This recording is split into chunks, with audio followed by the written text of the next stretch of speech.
من يهده الله فلا مضل له ومن يضلل فلا هادي له أشهد أن لا إله إلا الله وحده لا شريك له وأشهد أن محمدا عبده ورسوله يا أيها الذين آمنوا اتقوا الله حق تقاته ولا تموتن إلا وأنتم مسلمون يا أيها الناس اتقوا ربكم الذي خلقكم من نفس واحدة وخلق منها زوجها وبث منهما رجالا كثيرا ونساء واتقوا الله الذي تساءلون به والأرحام إن الله كان عليكم رقيبا يا أيها الذين آمنوا اتقوا الله وقولوا قولا سديدا يصلح لكم أعمالكم ويغفر لكم ذنوبكم ومن يطع الله ورسوله فقد فاز فوزا عظيما أما بعد فإن أصدق الحديث كتاب الله وخير الهدي هدي محمد صلى الله عليه وعلى آله وسلم وشر الأمور محدثاتها وكل محدثة بدعة وكل بدعة ضلالة وكل ضلالة في النار. أيها الإخوة أعزكم الله. Alhamdulillah, kita bersyukur kepada Allah Subhanahu wa taala atas segala nikmat yang Allah karuniakan kepada kita. Nikmat Islam, nikmat iman, nikmat sehat, nikmat afiah, nikmat dijauhkan oleh Allah dari berbagai macam malapetaka, nikmat diberikan hidayah taufik di atas sunnah Nabi sallallahu alaihi wasallam, nikmat diberikan hidayah di atas sunnah menurut pemahaman salafus salih radhiyallahu ajma'in. Alhamdulillah, kita bersyukur kita diberikan hidayah berpegang kepada Al-Quran wa sunnah ala fahmi salaf, dan ini nikmat yang besar yang wajib kita jaga dan kita selalu berusaha agar tetap istiqamah di atas manhaj yang hak ini. Ayolah ikhwah a'azakumullah, kita juga bersyukur kepada Allah bahwa malam ini kita bisa berjumpa di Masjid Al-Mujahidin di Surabaya untuk mengkaji satu materi tentang ziyadatul iman wa nuqsanuhu, tentang asbab ziyadatul iman wa nuqsanuhu, tentang sebab-sebab bertambahnya iman dan juga sebab-sebab berkurangnya iman. Ikhwan fiddin, a'azakumullah, bahwa menurut i'tiqad Ahlus Sunnah wal Jamaah bahwa iman itu yazid wa yanqus. Iman itu bertambah dan berkurang. Tidak seperti pemahaman Murji'ah yang sesat dan menyesatkan, yang mereka berpendapat bahwa iman itu la yazid wa la yanqus, tidak bertambah dan tidak berkurang. Ini pendapat yang sesat. Menurut Ahlus Sunnah bahwa iman itu i'tiqadun bil janan wa iqrarun bil lisan wa amalun bil arkan, yazidu bil ta'ah wa yanqusu bil ma'siyah. Bahwa iman itu meyakini dengan hati, mengikrarkan dengan lisan, mengamalkan dengan anggota tubuh, bertambah dengan ketaatan kepada Allah, dan berkurang dengan sebab perbuatan dosa dan maksiat. Ini i'tiqad Ahlus Sunnah, berbeda dengan pemahaman Jahmiyah, Murji'ah, dan yang lainnya. Jadi Ahlus Sunnah itu menetapkan bahwa iman itu qaulun wa amalun, perkataan dan perbuatan. Perkataan dan perbuatan. Seluruh imam ahli hadis, imam ahli sunnah menyebutkan bahwa al-iman qaulun wa amal. Qaulun wa amalun, perkataan dan perbuatan. Dan iman ini seperti yang tadi saya sebutkan, i'tiqad dengan hati, mengikrarkan dengan lisan, mengamalkan dengan anggota tubuh, bertambah dengan ketaatan, dan berkurang dengan sebab perbuatan dosa dan maksiat. Ikhwan fiddin, a'azakumullah, setiap manusia, siapapun dia, apakah dia seorang dai, seorang ustaz, seorang ulama, apalagi dia seorang awam, itu iman terkadang bertambah, terkadang turun. Dan kita berusaha bagaimana supaya iman kita ini selalu bertambah. Sebab-sebab berkurangnya iman banyak, dan saya akan jelaskan insyaallah pada malam ini. Makanya saya sebutkan di sini tentang sebab-sebab bertambahnya iman dan juga sebab berkurangnya iman. Ikhwan fillah, azakumullah, bahwa kita berusaha bahwa iman kita ini tetap. Artinya selalu bertambah. Cuma terkadang sebagai manusia, terkadang turun iman kita. Maka ketika kita mengetahui bahwa itu turun iman kita, kita berusaha. Apa sebabnya iman kita ini turun? Sebab iman ini seperti baju, terkadang lusuh. Kata Nabi SAW, Innal iman la yakhlaqu fi jawfi ahadikum kama yakhlaqu thawbu. Fas'alullaha ta'ala ayyujaddida imanakum. Kata Nabi, iman ini akan lusuh sebagaimana baju. Dipakai ini selalu lusuh, lecak. Begitu juga iman. Maka mintalah kepada Allah agar Allah memperbarui iman kita. Dengan apa? Dengan yang kita akan bahas pada malam ini. Supaya iman kita ini bertambah. Dan juga kita berusaha untuk memohon kepada Allah agar ditambah iman. Sebab para sahabat radhiyallahu majma'in juga mereka berusaha untuk duduk sejenak agar bertambah iman. Di antaranya majlis ini, majlis ilmu, termasuk majlis penyubur iman. Majlis ilmu yang diajarkan Al-Quran was sunnah ala fahmi salaf adalah tempat untuk menyuburkan iman kita kepada Allah SWT. Yang diajarkan hak, benar, Al-Quran was sunnah ala fahmi salaf akan menambah iman kita kepada Allah SWT. Yang tentunya sesuai dengan manhaj salaf. Terkadang ada orang yang gulu, berlebih-lebihan, ada juga yang tafrid, yang menyia-nyiakan. Makanya kita harus sesuai dengan manhaj salaf supaya iman kita ini bertambah kepada Allah SWT. Kemudian ikhwan fillah, azakumullah, di antara sahabat juga ada yang berdoa agar selalu ditambah imannya oleh Allah SWT. Sebagaimana Abdullah bin Mas'ud radhiyallahu an, dia selalu berdoa, Allahumma zidna imanan wa yaqinan wa fiqhan. Ya Allah, tambahkanlah aku iman, kefahaman tentang agama, dan juga Allah mazidna iman wa yaqinan wa fiqhan. Ya Allah, tambahkanlah aku iman, keyakinan dan pemahaman tentang agama. Yang diminta oleh Abdullah bin Mas'ud radhiyallahu an, minta ditambah iman agar iman ini selalu bertambah kepada Allah SWT. Kemudian minta ditambah keyakinan. Yang ketiga, minta ditambah agar kita paham tentang Islam ini. Kita berusaha untuk memahami Islam ini dengan benar. Karena yang merusak dari pemahaman yang hak ini, itu yang pertama karena su'ul qasad, karena jeleknya niat. Yang kedua karena su'ul faham, karena jeleknya pemahaman. Jadi kalau kita mengikuti manhaj yang hak ini, maka kita harus berusaha untuk mengikhlaskan diri kita. Ikhlas karena Allah dan minta kepada Allah agar tambah iman kita. Kemudian berusaha untuk memahami Islam ini dengan benar. Sebab jeleknya pemahaman juga akan menurunkan iman kita kepada Allah Subhanahu wa taala. Firqah-firqah yang sesat, mereka jelek pemahaman mereka. Sehingga bagaimanapun ibadah mereka tidak akan menambah iman mereka kepada Allah. Bertambah jauh. Karena apa? Karena mereka tidak memahami Islam dengan benar dan mereka beribadah tidak sesuai dengan contoh Rasulullah sallallahu alaihi wa ala alihi wasallam. Akhwan fiddin, azakumullah, kita akan bahas tentang sebab-sebab bertambahnya iman ini yang saya ambil dari kitab Asbab Ziyadatil Iman wa Nuqsanihi yang ditulis oleh Syekh Abdul Razzaq bin Abdul Muhsin Al-Abbad. Saya ringkas dari buku ini. Di antara sebab bertambahnya iman, yang paling penting yang pertama yaitu mempelajari ilmu yang bermanfaat, yang bersumber dari Al-Quran dan Sunnah menurut pemahaman salafus saleh. Itu mempelajari ilmu yang bermanfaat. Mempelajari ilmu yang bermanfaat, yang bersumber dari Al-Quran dan Sunnah ala fahmi salaf.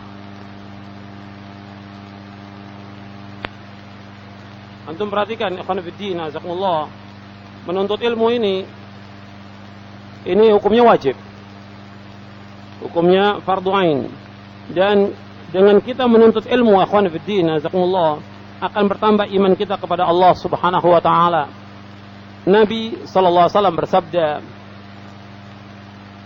dari hadis Abu Darda, "Man salaka tariqan yatlubu fihi ilman, salaqallahu bihi tariqan min turuqil jannah."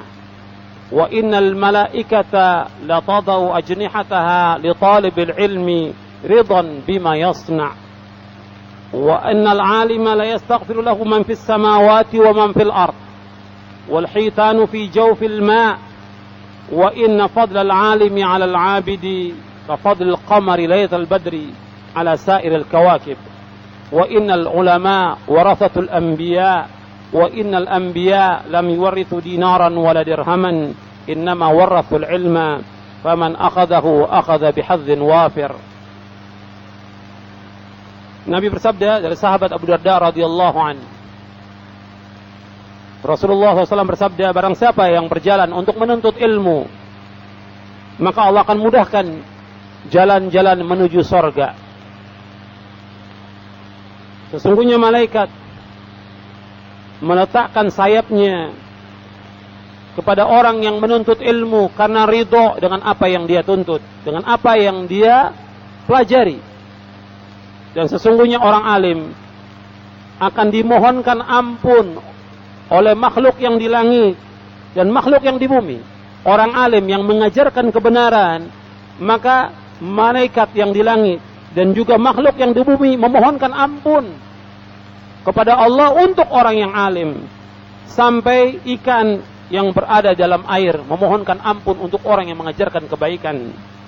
Sesungguhnya keutamaan orang yang alim atas seorang hamba sebagaimana keutamaan bulan purnama atas seluruh bintang. Dan sesungguhnya ulama adalah pewaris para nabi. Dan sesungguhnya para nabi tidak mewariskan dinar dan tidak mewariskan dirham. Dinar mata uang emas, dirham mata uang perak. Sesungguhnya para nabi tidak mewariskan harta. Sesungguhnya mereka mewariskan ilmu. Dan barang siapa yang mengambil ilmu, maka dia mendapatkan bagian yang besar. Hadis ini sahih, diriwayatkan oleh Imam Ahmad, Abu Daud, Tirmizi, Ibnu Majah, Darimi, Ibnu Hibban, dan disahihkan oleh Syekh Al-Albani dalam kitabnya Sahih Jami'us Shaghir. Ikhwan fiddin, azakumullah. Di sini Nabi SAW menyebutkan tentang keutamaan orang yang berjalan menuntut ilmu. Makanya ikhwan fiddin, azakumullah, kita jangan lepas menuntut ilmu tetap sampai kita diwafatkan oleh Allah. Jangan sekali kita mengatakan bahwa kita sibuk, banyak pekerjaan, sibuk dengan keluarga. Jangan. Tetap menuntut ilmu. Meskipun kita sudah punya istri, punya anak, kita kerja, kita sebagai karyawan, sebagai atasan, tetap menuntut ilmu sampai kita diwafatkan oleh Allah. Karena ini hukumnya wajib, fardu ain. Talabul ilmi faridatun ala kulli muslimin. Menuntut ilmu wajib atas muslim. Dan menuntut ilmu ini akan menambah iman kita. Dan menuntut ilmu ini jalan menuju sorga. Jalan menuju sorga. Dan malaikat meletakkan sayapnya kepada orang yang menuntut ilmu. Dan banyak lagi fadilah-fadilah yang lainnya. Kalau kita menuntut ilmu ini dan kita mengambil ilmu ini, maka Allah Subhanahu wa ta'ala akan memberikan bagian yang besar. Dan kita diperintahkan oleh Allah untuk memohon ditambahkan ilmu, bukan tambah harta. Nabi disuruh oleh Allah, wa qul rabbi zidni ilma. Katakanlah, ya Allah, tambahkanlah aku ilmu. Maka kita nuntut ilmu yang berdasarkan Al-Quran wa sunnah ala fahmi salaf tetap sampai kita diwafatkan oleh Allah SWT. Jangan berhenti. Meskipun bagaimanapun keadaan kita susah, sulit, sibuk, tetap nuntut ilmu. InsyaAllah Allah akan mudahkan urusan kita. Selanjutnya, ikhwan fillah, jazakumullah. Ini masih sebab yang pertama. Di antara pintu-pintu untuk pintu-pintu ilmu agama yang dengannya iman itu bertambah, ada beberapa. Ada berapa poin? Ini masih sebab pertama. Jadi sebab pertama, menuntut ilmu yang bermanfaat, yang Al-Quran wa sunnah ala fahmi salaf. Sekarang pintu-pintu untuk kita menuntut ilmu ini dan menambah iman kita, yang pertama yaitu membaca Al-Quran dengan tadabbur. Membaca Al-Quran dengan tadabbur. Allah Subhanahu wa ta'ala menyuruh kita membaca Al-Quran. Dengan kita membaca Al-Quran, maka kita akan tambah iman kita. Disuruh membaca bukan sekedar baca, tadabbur, memahami makna ayat, memahami isinya, dan kita berusaha untuk mengamalkannya. Allah berfirman dalam surah An-Nisa ayat 82, afala yatadabbaruna al-Qur'an walau kana min 'indi ghairi Allahi lawajadu fihi ikhtilafan katsira. Apakah mereka tidak mentadabburkan isi Al-Quran? Kalau seandainya Al-Quran yang turun dari selain Allah akan terdapat perselisihan yang banyak. Karena Al-Quran turun dari Allah, tidak terdapat perselisihan. Kalau seandainya bukan dari Allah, akan terjadi perselisihan. Walau kana min indi ghairillah. Kalau seandainya bukan dari Allah, lawajadu fi ikhtilafan katsira. Maka akan terdapat perselisihan yang banyak. Disuruh di sini dalam ayat ini disuruh tadabbur. Begitu juga Allah berfirman dalam surah Muhammad ayat 24, afala yatadabbaruna al-Qur'an am ala qulubin aqfaluha. Apakah mereka tidak mentadabburkan isi Al-Qur'an, ataukah hati mereka terkunci? Jadi Allah Subhanahu wa taala menyuruh kita, memerintahkan kita untuk tadabbur isi Al-Qur'an. Karena itu ikhwan fiddin, azakumullah, kepada ikhwan dan akhwat yang dimuliakan Allah, kita harus baca Al-Quran setiap hari. Yang belum bisa baca, jangan malu belajar. Dalam Islam tidak boleh kita malu menuntut ilmu, tidak boleh. Bagaimana kata Imam Mujahid, la yata'allamul ilma mustahyin wala mustakbir. Tidak boleh menuntut ilmu orang yang malu atau sombong. Kalau malu atau sombong, tidak akan dapat ilmu selama-lamanya. Meskipun kita umpamanya mempunyai kedudukan yang tinggi, pejabat, tetap duduk di majelis untuk menuntut ilmu. Jangan malu. Begitu juga kita nggak bisa baca Al-Quran, belajar sampai kita bisa baca Al-Quran ini. Istri kita bisa baca, anak kita bisa baca, harus. Dengan kita bisa baca Al-Quran, yang kita baca alif lam mim 30 ganjaran. Alif 10 ganjaran, lam 10 ganjaran, mim 10 ganjaran, kata Rasulullah. Rasulullah bersabda demikian. Maka setiap hari kita baca mendapatkan ribuan ganjaran. Maka ini baca, yang pertama baca dulu.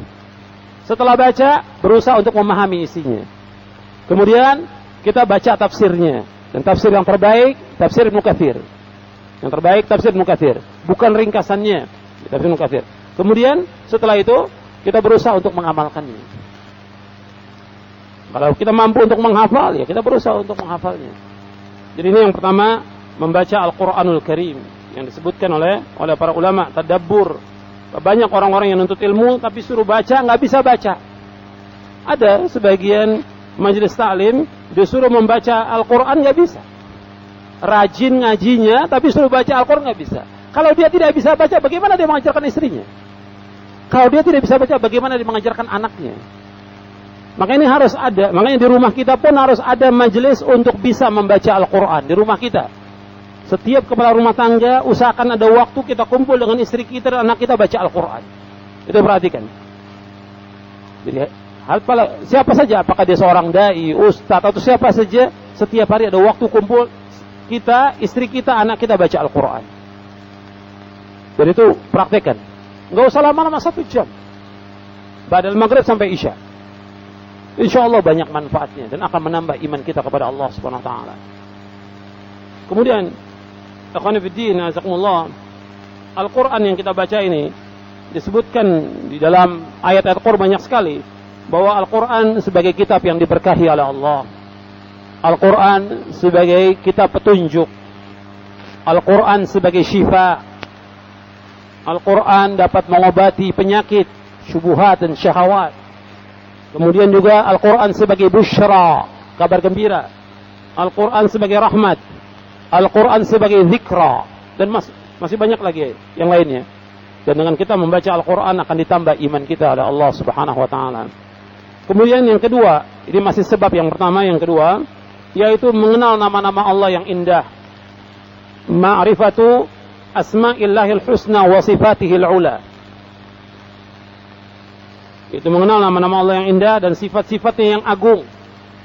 Karena mengenal nama Allah ini akan menambah iman kita kepada Allah.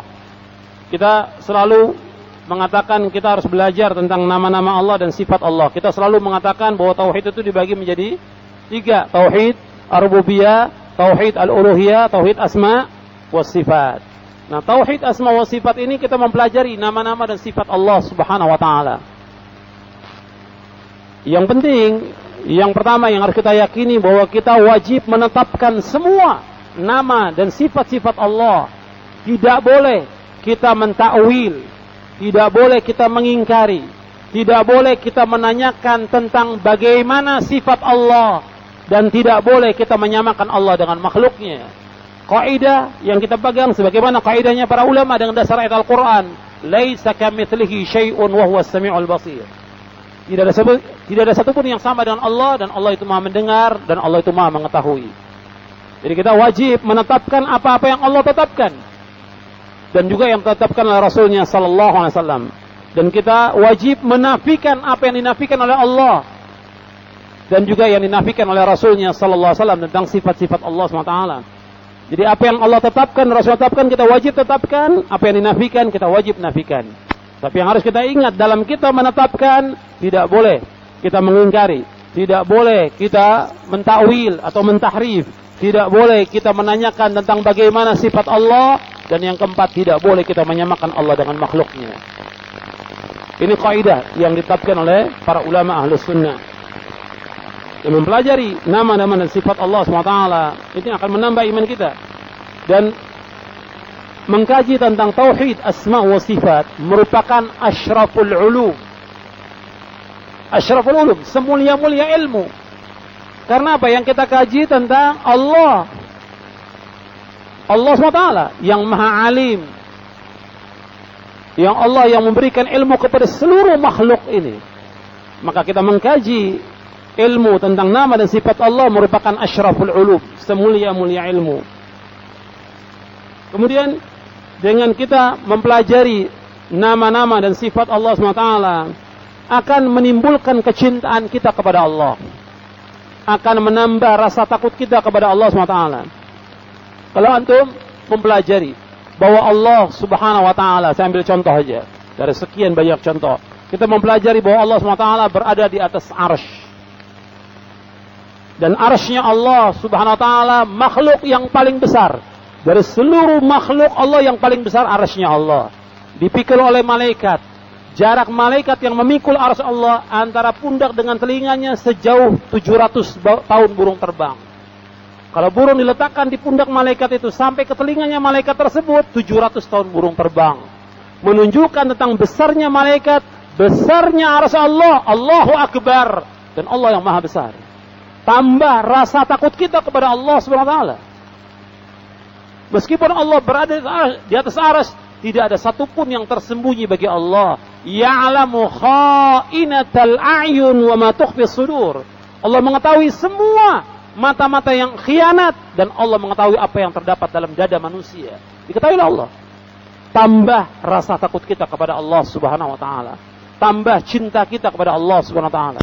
Maka mempelajari asma wa sifat akan menimbulkan rasa khauf, rasa takut, raja, mengharap, mahabbah, cinta kepada Allah yang merupakan rukun ibadah. Tiga ini, cinta, takut, dan harap merupakan rukun ibadah. Bukan syarat. Kalau syarat dua, ikhlas dan ittiba, yang disebutkan oleh para ulama. Begitu juga dengan kita mempelajari asma wa sifat akan menimbulkan keikhlasan kita kepada Allah. Anda perhatikan berapa banyak orang yang salat, berapa banyak orang sedekah, infak, nggak diterima oleh Allah. Karena apa? Hilangnya faktor ikhlas. Banyak dakwah juga yang tidak mengena. Kenapa? Faktor keikhlasan. Makanya diperintahkan oleh para ulama ahli sunnah ikhlas, ikhlas, ikhlas. Selalu nasihat mereka seperti itu. Takwa dan ikhlas. Ikhlas. Maka dengan kita mengenal Allah SWT, maka akan tambah keikhlasan kita. Makhluk ini nggak ada manfaat. Makhluk ini tidak bisa memberikan manfaat. Makhluk tidak bisa menolak bahaya. Yang bisa memberikan manfaat hanya Allah. Yang bisa menolak bahaya hanya Allah. Dengan itu kita akan menuju seluruh bentuk ibadah hanya kepada Allah, tidak kepada yang lainnya. Dan kita mengikhlaskan. Makhluk tidak bisa memberikan ganjaran, nggak bisa memberikan pahala. Makhluk tidak punya sorga, makhluk tidak punya neraka. Yang punya sorga dan neraka Allah. Maka jangan kita ibadah ini karena manusia, karena makhluk, ingin dipuji, ingin disanjung, atau riya karena manusia. Ini akan menghabiskan seluruh amal, habis. Hapus amal itu. Maka dengan kita mengenal nama-nama Allah dan sifat-sifat Allah, akan timbul keikhlasan kita semata-mata karena Allah SWT. Bertambah iman kita, bertambah keikhlasan kita kepada Allah. Banyak orang-orang yang beramal, tapi amalnya nggak diterima. Nabi pernah menyebutkan, ada orang yang sholat 60 tahun sholat nggak diterima oleh Allah SWT. 60 tahun sholat nggak diterima oleh Allah. Dan hadis ini dihasankan oleh Syekh Al-Albani dalam silsilah hadis as-sahihah. Karena faktor apa? Faktor tidak ikhlas, faktor tidak khusyuk, faktor tidak tumanina. Makanya ikhlas ini penting. Dengan kita mengenal nama Allah dan sifat-sifatnya, maka kita mengikhlaskan ibadah semata-mata karena Allah Subhanahu wa taala. Begitu juga dengan kita mengenal Allah, bahwa Allah yang menciptakan makhluk ini, Allah yang memberikan rezeki, Allah yang mengatur alam semesta, Allah memberikan semua fasilitas kepada kita, dan Allah yang menolong kita dari semua usaha dan juga mara bahaya. Allah yang menolong kita, maka kita akan beribadah semata-mata karena Allah. Makanya Allah Subhanahu wa taala ketika menyebutkan tentang tauhid ar-rububiyah, Allah bawakan apa? Agar manusia beribadah hanya kepada Allah. Ya ayuhan nasu ubudu rabbakumul ladzi khalaqakum wal ladzina min qablikum la'allakum tattaqun. Wahai manusia, beribadah kepada Allah yang telah menciptakan kamu dan orang-orang sebelum kamu agar kamu bertakwa. Allah sebutkan tentang penciptaan berkaitan dengan tauhid ar-rububiyah, supaya manusia beribadah hanya kepada Allah, tidak kepada yang lainnya. Begitu juga di antara manfaat kita mempelajari tauhid asma wa sifat, bahwa dia termasuk arkanul iman yang pertama, rukun iman yang pertama, dengan tauhid ar-rububiyah, uluhiyah, asma wa sifat. Maka dengan kita mempelajarinya, maka kita akan bertambah iman kita kepada Allah. Dan juga mempelajari tauhid asma wa sifat ini merupakan aslul asya' kulliha. Kata Syekh Dr. Abdul Razak bin Abdul Husain Abad, kata beliau, annal ilma bihi ta'ala aslul asya'i kulliha, bahwa mengenal nama-nama sifat Allah merupakan pokok segala sesuatu. Dan orang kalau dia mengenal Allah SWT, maka akan bertambah takut kepada Allah. Man kana lillahi a'raf kana lillahi akhwaf. Ada seorang ulama salaf mengatakan begini, man kana billahi a'raf kana lahu akhwaf. Barang siapa yang dia mengenal Allah SWT dengan sebenar-benarnya, maka dia akan takut kepada Allah Subhanahu wa taala. Maka ulama yang sebenarnya adalah ulama yang takut kepada Allah yang sebenarnya. Innama yakhshallaha min ibadihil ulama. Sesungguhnya yang takut kepada Allah adalah para ulama. Ulama yang mana? Yang alim, yang dia mengenal Allah Subhanahu wa taala, yang dia mentauhidkan Allah, menjauhkan syirik, yang dia menghalalkan apa yang dihalalkan Allah, mengharamkan apa yang diharamkan Allah, dan dia yakin dia pasti akan bertemu dengan Allah.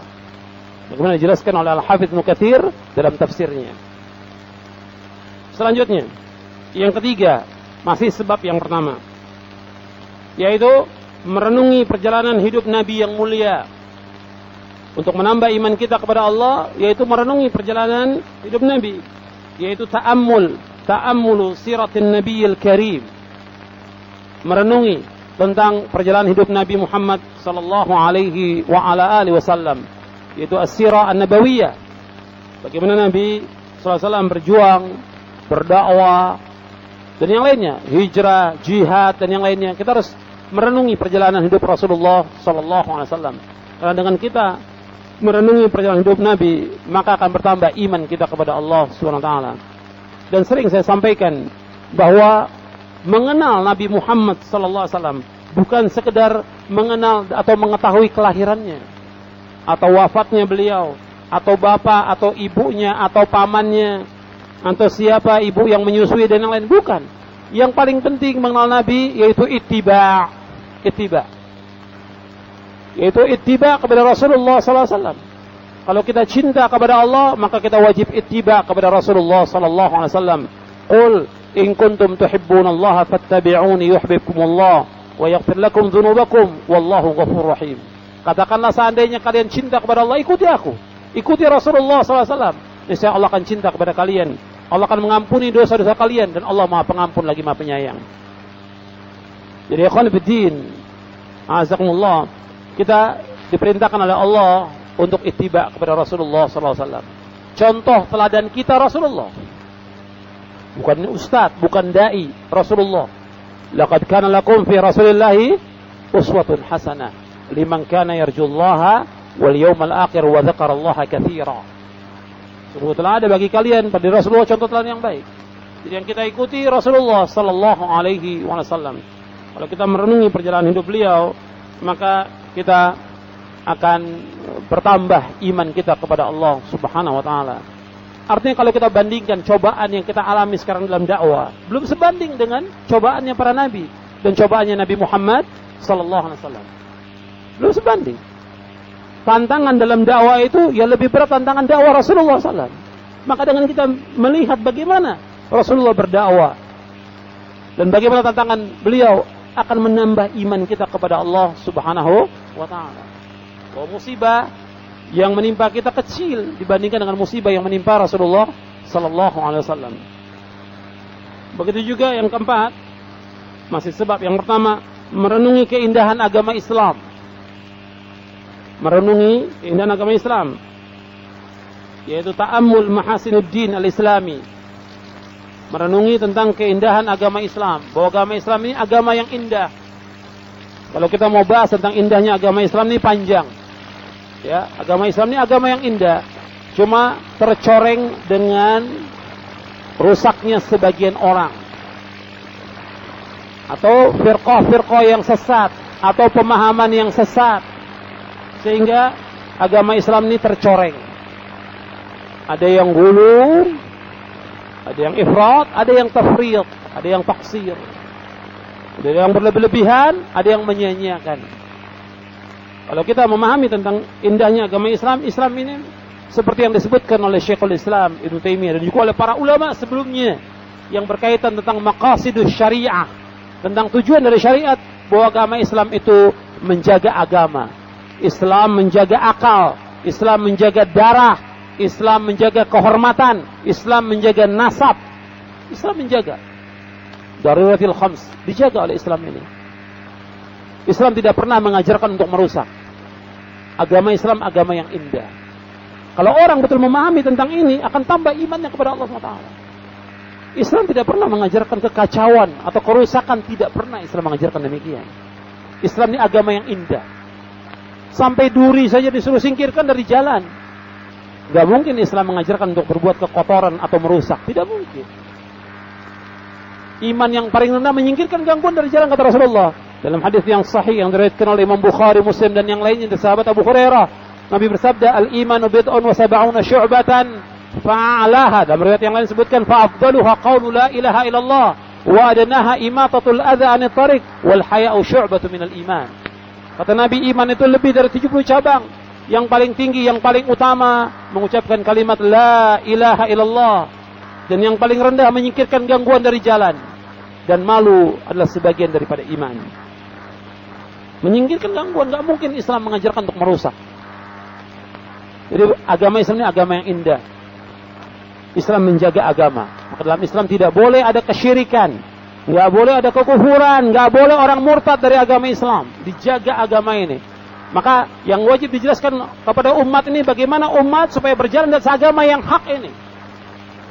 Mereka tidak boleh berbuat syirik, tidak boleh berbuat kekufuran. Dijelaskan kepada mereka dengan jelas, dengan dalil, dengan nas dari Al-Quran wa Sunnah ala fahmi salaf, agar umat ini betul-betul mentauhidkan Allah, menjauhkan syirik. Jangan sampai mereka murtad. Kalau mereka murtad, bagaimana hukumannya? Menurut agama Islam, ulul amri harus membunuh. Nabi bersabda dalam hadis yang sahih yang diriwayatkan oleh Imam Bukhari, "Man baddala dinahu faqtuluh." Barang siapa yang merubah agamanya, kamu bunuh. Yang membunuh siapa? Ulul amri. Karena dengan murtad dia merusak yang lainnya. Maka dijaga agama ini supaya tetap orang istiqamah di atas agama Islam ini. Makanya kita pun harus menjelaskan dengan cara yang baik agar orang tetap dalam Islam. Kemudian Islam menjaga darah. Nggak boleh kita membunuh. Jangankan membunuh orang Islam, membunuh orang kafir yang tidak menyerang kaum muslimin, yang mereka aman, nggak boleh dibunuh dalam Islam. Bahkan kata Nabi, barang siapa yang membunuh kafir muahad, maka dia tidak akan mencium aroma sorga, kata Rasulullah SAW. Barang siapa yang membunuh kafir muahad, di sini sahih Bukhari dalam sahihnya. Kata Nabi, man qatala muahadan lam yarih raihatal jannah. Barang siapa yang membunuh kafir muahad tidak akan mencium aroma sorga. Dalam riwayat yang lain, dalam riwayat Nasai, barang siapa memukul kafir zimmi yang dapat perlindungan dari negara Islam, maka dia tidak akan mencium aroma sorga. Kalau orang kafir yang tidak memerangi kaum muslimin tidak boleh dibunuh, apalagi orang Islam. Maka Nabi bersabda, "Inna dima'akum wa amwalakum wa a'radakum haramun 'alaikum ka hurmati yaumikum hadza fi syahrikum hadza fi baladikum hadza." Kata Rasulullah, sesungguhnya darah kalian, harta kalian, kehormatan kalian haram sebagaimana haramnya tempat ini, negeri ini dan di bulan ini. Itu di Mekah, di Arafah Nabi bersabda pada waktu itu. Enggak boleh tumpahkan darah seorang muslim. Kadang-kadang masalah kecil halal darah kamu. Enggak boleh dalam Islam. Begitu juga kehormatan, nggak boleh merobek kehormatan seorang muslim, dijaga dalam Islam. Nggak boleh menjelek-jelekan dia, nggak boleh menuduh dengan tuduhan yang tidak benar. Riba itu lebih dari 70 cabang. Yang paling tinggi riba, arba riba. Apa kata Rasulullah? Syatmu a'radil muslim. Mencaci maki kehormatan seorang muslim. Riba. Yang paling rendah riba, seperti seorang berzina dengan ibunya. Yang paling tinggi, merobek kehormatan seorang muslim. Jaga kehormatan, jangan menuduh. Apalagi dia seorang dai, jangan dituduh dengan tuduhan-tuduhan yang jelek. Kalau dia akidahnya jelas, manhaj jelas, jangan dituduh dengan tuduhan yang jelek. Dan akan dituntut sampai hari kiamat. Ini kehormatan seorang muslim. Begitu juga Islam menjaga kehormatan, Islam menjaga nasab. Makanya dalam Islam nggak boleh ada perzinaan, dan jalan yang membawa ke perzinaan tidak boleh. Jadi agama Islam ini agama yang indah. Kalau ini betul-betul dilaksanakan oleh kaum muslimin, insya Allah banyak orang berbondong-bondong masuk ke dalam Islam. Cuma tercoreng, saya katakan tadi tercoreng dengan orang-orang yang jelek pemahamannya, dengan firqah-firqah yang sesat, sehingga banyak orang menjauh dari Islam dan menuduh Islam ini teroris. Karena apa? Karena ulah sebagian orang yang jelek akhlaknya, yang jelek pemahamannya. Islam ini mengajarkan kedamaian sesuai dengan syariat. Bukan berarti Islam tidak mengajarkan jihad. Jihad tetap ada, tetap berlaku sampai hari kiamat jihad. Tapi ada kaidahnya, ada dhawabitnya sesuai dengan syariat Islam. Dan saya bahas panjang lebar dalam buku saya, Syarah Akidah Ahlussunnah wal Jamaah. Saya jelaskan itu. Bagaimana jihad menurut syariat Islam. Selanjutnya yaitu membaca perjalanan hidup salafus saleh. Yaitu qiraatu sirati salafil ummah. Yaitu membaca perjalanan hidup salafus saleh. Membaca perjalanan hidup mereka. Karena kalau kita baca perjalanan hidupnya salafus saleh, akan bertambah iman kita kepada Allah Subhanahu wa taala. Allah menyebutkan dalam Al-Qur'an, kuntum khaira ummatin ukhrijat lin-nasi ta'muruna bil ma'ruf wa tanhauna 'anil munkar wa tu'minuna billah. Kalianlah sebaik-baik umat yang ditampilkan di tengah-tengah manusia, menyuruh yang ma'ruf, mencegah yang munkar, dan beriman kepada Allah. Kemudian Nabi juga bersabda, khairun nasi qarni thumma alladhina yalunahum thumma alladhina yalunahum. Sebaik-baik manusia pada masaku, kemudian yang sudahnya, kemudian yang sudahnya. Sebaik-baik manusia pada masa Rasulullah tentang apanya? Bukan tentang wajahnya, bukan tentang tubuhnya, bukan tentang kendaraan, bukan tentang rumah. Khairun nas, sebaik-baik manusia tentang akidahnya, tentang manhajnya, tentang dakwah, tentang akhlak, tentang muamalah para sahabat yang terbaik. Maka kalau kita lihat perjalanan hidup mereka, bertambah iman kita kepada Allah Subhanahu wa taala. Makanya kita harus banyak membaca perjalanan hidupnya para sahabat, dan ini ditulis oleh para ulama tentang sirah para sahabat radhiyallahu ajma'in. Ditulis oleh para ulama tentang biografi hidup mereka.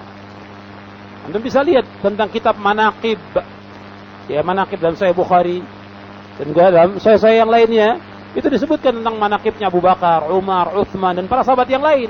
Kalau kita melihat bagaimana keutamaan-keutamaan mereka, kita akan berusaha untuk apa? Untuk meniru jejaknya mereka. Yang dengan itu akan bertambah iman kita kepada Allah Subhanahu wa ta'ala. Wa sallallahu Muhammadin sallallahu alaihi wasallam.